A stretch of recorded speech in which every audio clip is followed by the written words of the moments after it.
Hi everyone. तो कैसे आप सभी लोग, उम्मीद करते हैं आप सभी लोग अच्छे होंगे। तो हमारे नेक्स्ट प्रीवियस वीडियो में हम लोगों ने वर्क डन का मेजरमेंट किया था by using the constant force. जब कांस्टेंट फोर्स अप्लाइड करते हैं तब वर्क डन का मेजरमेंट किया। इस वीडियो में हम वर्क डन का मतलब जब फोर्स वैरी करेगा तब वर्क डन का मेजरमेंट कैसे करते हैं उस बेस प्रॉब्लम को हम लोग देखेंगे। तो आज का वीडियो हमारा लेक्चर नंबर 3 है, वर्क पावर एनर्जी पे, वर्क एनर्जी पावर पे लेक्चर नंबर 3। तो इस वीडियो में हम लोग देखो क्या क्या देखेंगे, ध्यान से देखें तो समझ में आपको सारी बातें आएंगी। वर्क एनर्जी पावर, तो वर्क एनर्जी पावर क्या देखेगा, तो measurement of work done by varying force. उससे पहले आप ये बात कर लो ना, graphical representation of work done. Graphical representation of work done ये बहुत जरूरी चीज है, तभी हम आपको वहां पे बता पाएंगे। Representation,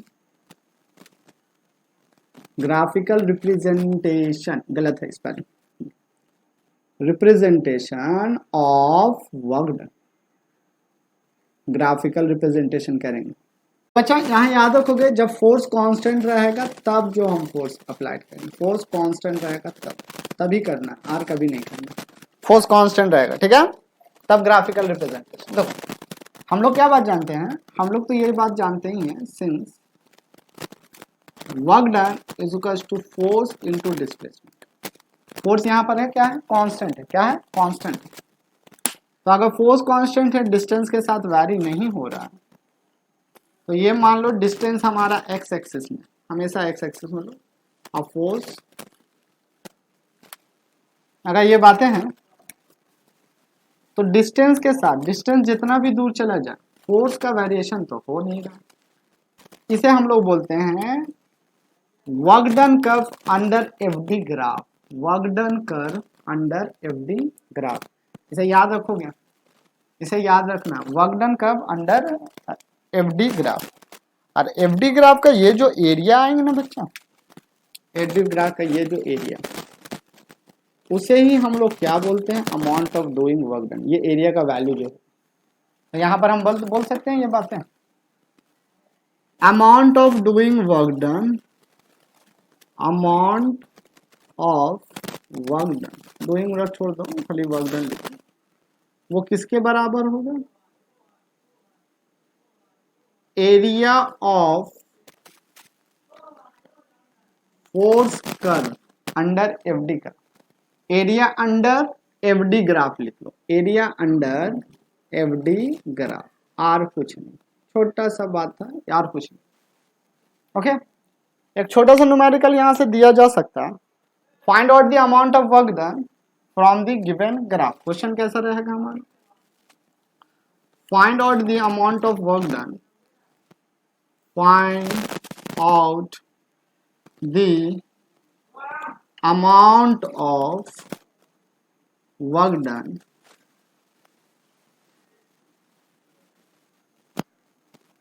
from given graph, from given FD curve, FD curve से, ठीक है, FD कर्व छोटा सा दे रहे हैं, फ्रॉम गिवन FD कर्व। तो पहला FD कर्व हमारा अगर आप देखो तो मान लो यही एफडी कर्व है, यहां पर हम नीचे लिख रहे हैं 10 न्यूटन और यहां पर लिख रहे हैं 0 to 5 मीटर। 5 मीटर ना लिखो, यहाँ 5 लिख देते हैं, यहाँ लिखते हैं इन मीटर में है, किसमें बच्चा, मीटर में, और न्यूटन ना लिखे, यहाँ लिखे इन न्यूटन। ओके बाबू लोग, ठीक है ना बाबू लोग, ठीक है, हाँ यही यही कीजिएगा, और कुछ नहीं करना आप लोगों को। तो हम लोग क्या भी पढ़े, amount of doing work done is equal to area under VD curve. तो इस पॉइंट को ए नाम दे दे, इस पॉइंट को बी नाम दे दे, इस पॉइंट को सी नाम दे देते। सी कितना है, 5 मीटर का, याद रखना। तो देयरफॉर हम बोल सकते हैं, since we know that, since we know that, हम लोग क्या बात जानते हैं, कुछ नहीं जानते हैं सर, मार खाओगे ठीक हो जाओगे। We know that work done is equal to, work done is equal to area under VT curve, area under FD curve, किसके अंदर सर, एफडी कर्व के अंदर, एफडी कर्व के अंदर एरिया। तो देयरफॉर वर्क डन कितना हो जाएगा एफडी कर्व के अंदर, ओसी इंटू ओए, ओसी इंटू ओए, यही है ना एरिया ऑफ रेक्टेंगल, ऐसे लिख दो अगर दिक्कत है तो। Area of rectangle O A B C, O A B C, area of rectangle कितना हो जाएगा हमारा, लेंथ इंटू ब्रेथ, तो area of rectangle O A into O C, O A का वैल्यू 10, ओ सी का वैल्यू 5, तो हमारे पास वर्क डन कितना आ गया 50 जूल आ गया। ठीक है, कितना आ गया 50 जूल। छोटा सा क्वेश्चन है जो बोर्ड लेवल एग्जामिनेशन में आता है, जेई मींस और नीट में तो नहीं आता है, नीट के लिए हम लोग आगे देखते हैं क्या करना। ठीक है, तो ये टॉपिक आपको पता होना चाहिए अगर आपको work done by the wiring force के लिए करना है, तो ये टॉपिक हम लोग को क्लियर हो गया। ठीक है, अब हम लोग यहाँ पर देखते हैं, तो work done by the wiring force के कारण से हम लोग देखते हैं वर्क डन क्या होगा। Work done bye wiring force, wiring force,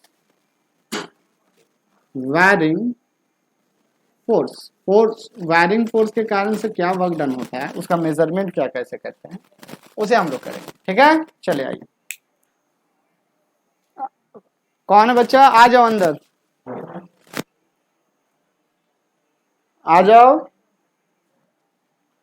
Huzaifa है, हिंदी, पागल, हिंदी कौन पढ़ता है? हाँ, हम तो नहीं पढ़ाते। कौन है? हाँ, आ जाओ। अफीफा है अभी, हम तो मैसेज देखे नहीं है। बोल क्या बात है, कितना, इतना है कि इतनी सा, बहुत सारा है। ठीक है, बैठ, वीडियो खत्म कर ले उसके बाद करते हैं। ठीक है ना, बैठ जाओ। तो आ जाओ बच्चों लोग। तो अब इसके बाद क्या, ये तो 15 न्यूटन हम लोगों का आ गया था।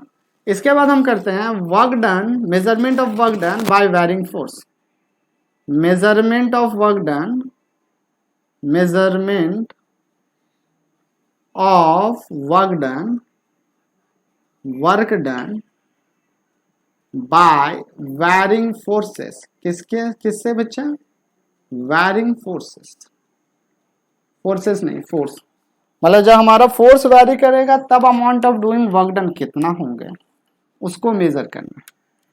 तो उसको मेजर करने के लिए आप कुछ नहीं, आप ध्यान में रखो, ये ग्राफिकल, दो तरीका था, एक था ग्राफिकल मेथड था हमारा और एक कैलकुलस मेथड था। तो एक हम ग्राफिकल मेथड करेंगे अप्लाई।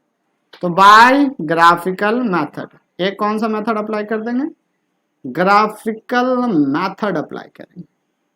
अगर आप ग्राफिकल मेथड को अप्लाई लेते हो अपने कॉन्सेप्ट में, तो आप सपोज कर रहे हैं हम लोग बाय ग्राफिकल मेथड से अगर देखें तो ये हमारा लाइन हो गया कार्टेशियन कोऑर्डिनेट, ये हमारा ऑरिजिन हो गया, यहाँ पर हम लोग ले लेते हैं डिस्टेंस और यहाँ ले लेते हैं फोर्स। ठीक है, ये ऑरिजिन, फोर्स क्या हो रहा है, वक्त के साथ क्या होगा, बदलेगा, यही बात है ना, वक्त के साथ बदलेंगे, वक्त मतलब यहाँ पर डिस्टेंस के साथ, डिस्टेंस जैसे जैसे बदलेगा फोर्स भी क्या होगा, फोर्स का अमाउंट भी बदलेगा। यही था ना हमारा, अगर आप ठीक से देखो तो हमारा कुछ इसी तरह करके था सारा पिक्चर, अगर आप देखिएगा तो सारा पिक्चर हमारा कुछ इस तरह करके था। बट इस केसेस में हमारा जो फोर्स थे वो कांस्टेंट थे, बट अब जो हम फोर्स लगा रहे हैं, मान लो वो फोर्स वैरी कर रहा है, उसका मैग्नीट्यूड कभी बढ़ रहा है, कभी घट रहा है, कभी कुछ ज्यादा है, कम है, इस तरह करके ग्राफ में दिखाया जा रहा है। ठीक है, इस तरह करके ग्राफ में ये बी पॉइंट है, बी पॉइंट पे ऑब्जेक्ट पहुंच गया, ये हमारा ए पॉइंट है। तो पहले फोर्स सबसे कम था, फिर धीरे धीरे धीरे धीरे धीरे धीरे फोर्स बढ़ा, फिर घट गया, वैरी कर रहा है, डिस्टेंस के साथ साथ क्या कर रहा है, वैरी कर रहा है। तो अगर आपको ग्राफिकल मेथड के हेल्प से लेना है, ग्राफिकल मेथड के हेल्प से, तो आप क्या काम करो ना, आप सबसे पहला काम करो कि फोर्स जहां से स्टार्ट हुआ उस पॉइंट को पकड़ लें और इस पॉइंट को पकड़ लें और अंडर एरिया गिरा दो, ये गिरा दो। इसका जो एरिया आएगा, इस शेडेड पार्ट का जो एरिया आएगा, जो हमने गिराया है, इस शेडेड पार्ट का जो एरिया आएगा उसी को हम लोग क्या बात बोलेंगे, ये जो अमाउंट ऑफ एरिया होगा इसी को हम लोग बोलते हैं amount of area. Amount of area को अमाउंट ऑफ वर्क डन, ठीक है। तो हम यहां पर बोल सकते हैं therefore work done is equals to area under F D curve. ये बात बोलेंगे जैसे हमने यहाँ कांस्टेंट फोर्स के लिए किया था, area under F D curve. F D curve के अंदर जो एरिया होगा उसके वजह से जो एरिया आएगा एफ डी कर्व का, वही आपको क्या चीज देंगे, वर्क डन के अमाउंट को देंगे। क्या देंगे, वर्क डन के अमाउंट को देंगे। ठीक है, सारे बच्चे क्लियर है? तो बच्चे लोग, तो हम लोगों ने क्या निकाला, वायरिंग फोर्स के कारण से जो वर्क डन होगा वो area under the F D curve बताए। इसे एक छोटा सा न्यूमेरिकल हम लोग बना लेते हैं। वो न्यूमेरिकल बनाने के बाद फिर देखते हैं क्या होगा। मान लें कि इसे ओमिट करें ऊपर को, हाँ ऊपर ओमिट कर देते हैं। ओमिट करने के बाद देखो, हटाओ जल्दी से। मान लो हमें ऐसा कर्व दिया गया, अब बोला जा रहा है कि find out the amount of work done by this F D curve. ये एफ डी कर्व के कारण से वर्क डन का कितना अमाउंट होगा उसे आप निकालें। ये रहा हमारा एफ डी कर्व, ये रहा, और ये मान लो यहाँ डिस्टेंस है और यहाँ पर फोर्स है, ठीक है ना। एक बार फोर्स इस तरह करके, उसके बाद फोर्स इस तरह करके वैरी होके गया, ठीक है। चलिए इतना, ठीक है ना। आप देखोगे क्वेश्चन क्या रहेगा, क्वेश्चन ये रहेंगे हमारे, find out the amount of work done from given F D curve. Find out amount of work done, ये रख लो 10 न्यूटन है बच्चा, ये न्यूटन यहां पर लिख दे, ओके। इसे 10 ले, इसे 5 ले, इसे 1 ले, इसे 2 ले, ओके। क्वेश्चन हमें क्या दिया जा सकता है, क्वेश्चन इस तरह रहेंगे, देखिए, find out amount of work done, find out AMT, amount of work done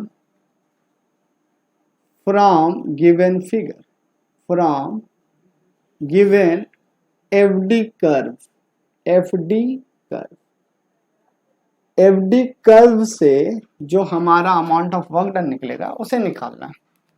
तो हमने पहले ही क्या बताया, सिंस वी नो डैट, हम लोग एक बात जानते हैं, क्या बात जानते हैं, यहां पर लिखो, सिंस वी नो डैट, एकदम सिंपल से हम लोग क्या बात जानते हैं बच्चा, work done is equals to, यहां पर लिखा है work done is equals to area under VD curve, FD curve, sorry, area under F D curve. F D curve के अंदर जो एरिया होगा उसे बोलते हैं, ठीक है।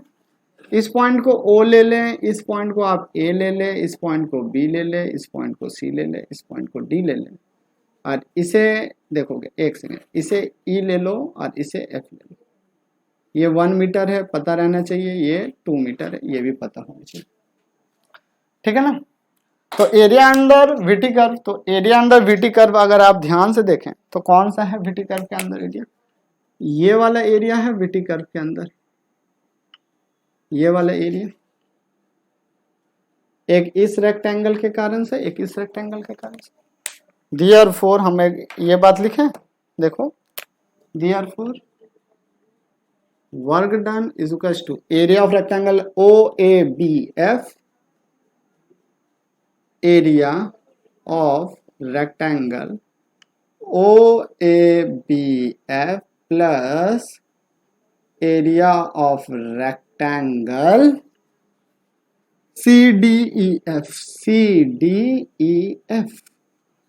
तो ये कितना हो जाएगा हमारा वैल्यू, पहला हो जाएगा O A into O F, O A into O F, plus दूसरा कितना हो जाएगा हमारा, ध्यान से देखोगे, E F into F C, E F into F C. Value देखो कितना, ओ ए का वैल्यू 10 10 न्यूटन दिया गया था, हाँ ये तो 5 न्यूटन का मार्किंग है, तो 10 न्यूटन दिया गया है, इनटू ओ एफ कितना दिया गया है, 1 न्यूटन दिया गया है, 1 मीटर दिया गया है, ये किस में हमारा मीटर में। ओके, अब ई एफ कितना दिया गया हमारा 2 माइनस 1, देखो 1 से 2 की तरफ जा रहे हैं तो 1 ही बचा ना, तो 1 इनटू फोर्स कितना लग रहा है हमारा 5 लग रहा है, कितना लग रहा है यहां से यहां तक का वैल्यू, तो ये वैल्यू अगर ठीक से देखो तो 5 ही तो है, 5, तो 10 प्लस 5 कितना हो जाएगा हमारा 15 जूल, तो अमाउंट ऑफ वर्क डन कितना हो गया हमारा 15 जूल। छोटा सा सीबीएसई बेस्ड प्रॉब्लम है, नीट में भी ऐसा क्वेश्चन आ सकता है, ऐसा बातें नहीं है। तो work done by the varying forces, एक हो गया। तो ये हम लोग किस मेथड से किया, ये हम लोगों ने बाय ग्राफिकल मेथड से किया। अगर कैलकुलस मेथड अप्लाई करते हैं तो by using the calculus method, देखोगे यहां से भी प्रॉब्लम बहुत अच्छी है, आते रहती है। चलिए तो आप देखें तो क्या लिख सकते हैं, work done, measurement of work done by varying force, method 2 part है, बाय कैलकुलस मेथड। क्या होता है कैलकुलस मेथड, कैलकुलस मेथड में आपको ये दिया जाएगा कि किसी भी फोर्स के कारण से वर्क डन जो होते हैं ना वो ये होते हैं, elemental work done is equals to, elemental work done कहने का मतलब है यहाँ पे, अगर आप सोचें कि ये मेरे पास एक एफडी कर्व है, एक क्या है एफडी कर्व, ये रहा डी, ये रहा F, FD curve. FD curve में मान लो इस तरह करके कोई कर्व आए जिसका स्टार्टिंग पॉइंट ये है, एंडिंग पॉइंट ये है, इस कर्व के कारण से मेरा वर्क डन कितना आएगा उसे कैलकुलेट। अब देखो इस कर्व के कारण से जो एरिया गिरेगा उस एरिया का ही अमाउंट क्या होगा हमारा वर्क डन हो, लेकिन इसे कैलकुलेट कैसे करोगे ये बात देखें। कैलकुलेट, मान लीजिए कि हम एक स्मॉलर स्ट्रिप धरते हैं डी डिस्टेंस पर, ठीक है, यहाँ पर डिस्प्लेसमेंट को अभी एक्स ले लो, क्या ले लो एक्स ले लो, ये जो है ना डिस्प्लेसमेंट, इस छोटा सा डिस्प्लेसमेंट को हम कितना लेते हैं बच्चा डी एक्स लेते हैं, कितना लेते हैं डी एक्स लेते हैं, और यहाँ पर जो फोर्स का अमाउंट लग रहे हैं, यहाँ पर जो फोर्स का अमाउंट है वो एफ है। और देखना ये अगर आप सोच के देखें तो ये लगभग लगभग रेक्टेंगल का जैसा है, ऊपर वाले पार्ट को छोड़ दीजिए, इस छोटे से वाले पार्ट को ना आप छोड़ दें, क्योंकि बड़ा सा रेक्टेंगल में ये छोटा सा एरिया कोई ज्यादा कंट्रीब्यूशन देगा नहीं, क्योंकि ये बहुत छोटा है तो इसका भी एरिया क्या होगा छोटा। तो हम ये बात बोल सकते हैं कि छोटा सा जो वर्क डन होगा वो इस रेक्टेंगल का एरिया होगा, छोटा सा वर्क डन जो होगा हमारा वो रेक्टेंगल का वर्क डन होगा, ए बी सी डी, ये जो रेक्टेंगल उसी का। तो इसी स्मॉलेस्ट वर्क डन को बोलते हैं elemental work done, elemental mental work done is equals to, elemental work done is equals to, इसे रिप्रेजेंट किया जाता है डी डब्ल्यू से, और D W is equals to area of elemental strip, area of elemental strip, elemental strip लिख दें, ठीक है। अब ये स्ट्रिप का एलिमेंटल कितना स्ट्रिप हो जाएगा, तो हम यहां पर लिखें D W is equals to, ये इसका एरिया कितना हो जाएगा, इसका लेंथ कितना है एफ और विड्थ कितना है डी एक्स, तो ये पहले लिख लो area of rectangle A B C D, length into width, तो therefore D W is equals to force into X, ये इनटू में बच्चा, देयरफॉर टोटल वर्क डन अगर हमें निकालना पड़ा, total work done is equals to W, और इसे किया जाता है integration, integration of D W is equals to integration of F into D X, क्योंकि डी डब्ल्यू का वैल्यू तो इतना, डी डब्ल्यू का वैल्यू ही तो इतना से इतना है, तो देयरफॉर जो हमारा वर्क डन का एक्सप्रेशन होगा वो होगा integration of f into D x, और x का वैल्यू लोअर लिमिट कहाँ से स्टार्ट किए थे हम, x1 से स्टार्ट किए थे और कहाँ तक गए थे हम, x2 तक गए थे, तो x1 टू x2। इसे बोला जाता है लोअर लिमिट, याद रखो इसे क्या बोला जाता है, लोअर लिमिट बोला जाता है, लोअर लिमिट। और इसे क्या बोला जाता है इंटीग्रेशन में, अपर लिमिट। इन बातों को याद रखिएगा आप लोग, काम आएगा आने वाले टाइम में, कितना आने वाले वक्तों में बहुत सारे काम आएंगे, lower limit and upper limit. Clear. अब देखो इससे प्रॉब्लम कैसा रहता है, प्रॉब्लम कुछ इस तरह रहेंगे हमारे, उम्मीद करते हैं, चलिए उम्मीद। क्वेश्चन क्या रहेगा, find out the amount of doing work done when a force is applied. Question इस तरह करके रहेगा, find out amount, find out work done when a body get displaced, a body get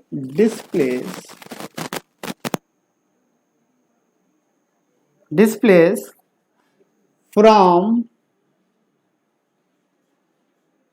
x1 is equals to 2 meter to x2 is equals to 5 meter by the force, किसके कारण से, by the force F is equals to, यहां दे देते F is equals to, देखोगे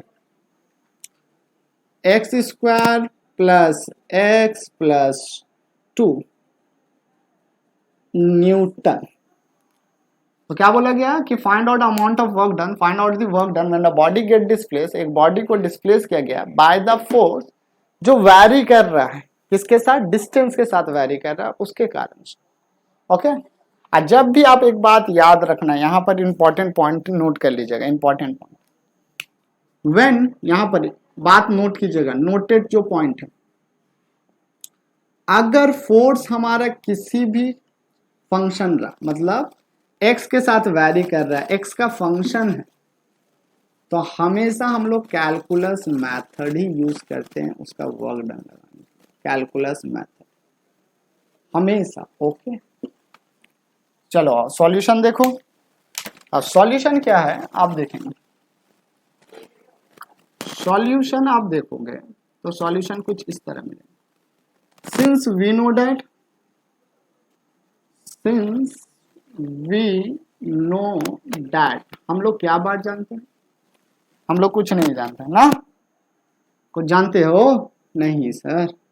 चलो अगर आप देखें तो फोर्स इज इक्वल्स टू, हम लोग निकाले work done is equals to integration of, ध्यान से दीजिए देखिएगा, integration of force into displacement with lower limit and upper limit. ठीक है, lower limit and upper limit. अब ऐसे पुट कीजिए, क्या क्या चीज कैसे कैसे पुट करना है। तो देयरफॉर यहां पर देखो वर्क डन, इंटीग्रेशन कीजिए, क्या कीजिए, इंटीग्रेशन। फोर्स का वैल्यू कितना है, x square plus x plus 2 into D x, D x 2। Body कहां से कहां तक डिस्प्लेस किया गया है, 2 पॉइंट से लेकर के 5 पॉइंट तक डिस्प्लेस किया गया, यही ना, बस। अब इसका इंटीग्रेशन करें, जिन बच्चों को इंटीग्रेशन नहीं आता है वो यहां पर देख लो। पहली बात है, इंटीग्रेशन ऑफ एक्स स्क्वायर कितना होता है, वो होते हैं हमारे एक्स क्यूब बाय 3, क्या होंगे हमारे x cube by 3। Integration of X into D x कितना होता है, एक्स स्क्वायर बाय 2, और इंटीग्रेशन ऑफ डी एक्स कितना होता है, एक्स। ये 3 फॉर्मूला का हम यूज करेंगे, और जिन्हें इंटीग्रेशन नहीं पता है वो पहले इंटीग्रेशन सीखेंगे तभी ये प्रॉब्लम हो पाएगा, नहीं तो नहीं होगा।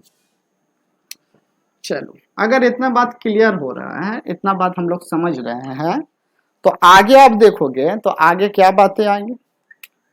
तो therefore work done is equals to, देखो इसे हम ऐसे लिखें, integration of X square into D X multiply किए plus integration of X into D X multiply किए plus integration of 2 into D X. Limit अपना रखोगे, लोअर लिमिट 2 है तो 2 ही रहने दीजिए, अपर लिमिट 5 है तो 5 रहने दो, इसमें कोई दिक्कत नहीं होनी चाहिए। अगर इतना है, एक्स स्क्वायर का इंटीग्रेशन कितना हो जाएगा, एक्स क्यूब बाई 3 हो जाएगा।